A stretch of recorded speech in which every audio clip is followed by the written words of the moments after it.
छोटी लड़की ने तो बस अच्छे दिल से एक राहगीर के लिए छाता पकड़ा था, लेकिन उसे क्या पता था कि सामने वाला असल में 8 फीट लंबा इंसान निकलेगा। अपने सामने इस 2 मीटर से भी ऊंचे राक्षस को देखकर शिल्ले को अचानक याद आया कि कुछ मिनट पहले ही एक बल्ब बेचने वाले दुकानदार ने उसे समझाया था कि अगर रात में बारिश में कोई बिना छाते के दिखे तो तुरंत भाग जाना चाहिए। इसलिए शिल्ले ने कुछ सोचे बिना ही वहाँ से भागने का फैसला किया, लेकिन उसे क्या पता था कि 8 फीट लंबा इंसान भी उसके पीछे दौड़ पड़ेगा। शिल्ले तो वहीं डर के मारे इतना घबरा गया कि उसकी माहवारी तक निकल गई। इसी बीच बल्ब की दुकान के मालिक ने बाहर किसी के चीखने की आवाज सुनी तो वह भी जल्दी जल्दी बाहर आ गया, यह देखने की क्या हो रहा है। जैसे ही अचानक दुकानदार बाहर आकर बीच में आ गया, 8 फीट लंबा इंसान और आगे पीछा नहीं करता बल्कि तुरंत मुड़कर अंधेरे में वापस चला गया। इस तरह शिले की जान किसी तरह बच गई। लेकिन हाई डैड हाई डाई इतनी किस्मत वाले नहीं थे। देखा गया कि एक काली परछाई धीरे धीरे उनके घर के दरवाजे पर आकर खड़ी हो गई। अगले ही पल घर के सारे बल्ब अचानक बुझ गए, बस सिर्फ उनकी बेटी के कमरे की लाइट जल रही थी और उस कमरे से लगातार अजीबोगरीब चबाने की आवाजें आ रही थी। हाई डैड ने हिम्मत जुटाकर आगे बढ़कर देखा, लेकिन जब उन्होंने दरवाजा खोला तो अंदर कोई भी नहीं था, यहाँ तक कि कोई भूत प्रेत भी नहीं।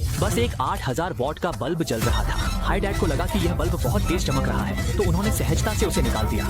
इसके बाद हाई डैड ने खिड़की खोली ताकि ताजी हवा आ सके। उसी समय उनके पड़ोसी स्कूल से लौट रहे थे, लेकिन जैसे ही पड़ोसी ने हाई डैड को देखा वह तुरंत डर गए और सिर घुमाकर भाग गए। हाई डैड को लगा कि पड़ोसी बस बदतमीज है, लेकिन उन्हें यह पता नहीं था कि पड़ोसी डर गया था क्योंकि उसने हाई डैड के पीछे एक 8 फीट लंबा इंसान खड़ा देखा था। इस सबसे अनजान हाई डैड टॉर्च लेकर नहाने चले गए। जब वह नहाकर बाहर आए तो उन्होंने देखा कि ड्रेन में एक लंबा सा बाल फंसा हुआ है, जबकि उनके पूरे शरीर के बाल मिलाकर भी इतने लंबे नहीं हैं। उन्हें समझ नहीं आया कि ये बाल आखिर आए कहां से। लेकिन इससे पहले कि वह समझ पाते कि आखिर मामला क्या है, बाहर की लाइट अचानक से झपकी। हाई डैड ने जैसे ही आईने में देखा तो पाया कि 8 फीट लंबा इंसान उनकी बेटी के कमरे में खड़ा है। हाई डैड सामने का दृश्य देखकर इतना डर गए कि वहीं पेशाब कर दिया और बिना पीछे देखे सीधे दरवाजे की ओर भागे। लेकिन लोहे का दरवाजा किसी भी तरह से खुल ही नहीं रहा था। मजबूरी में उन्होंने हथौड़े से कांच तोड़ना शुरू किया और लगातार बाहर की ओर मदद के लिए चिल्लाने लगे, लेकिन चाहे वह गला फाड़कर भी चिल्लाए, कोई भी उन्हें बचाने नहीं आने वाला था। इसी तरह हाई डैड आखिरकार 8 फीट वाली औरत के चंगुल से बच नहीं पाए।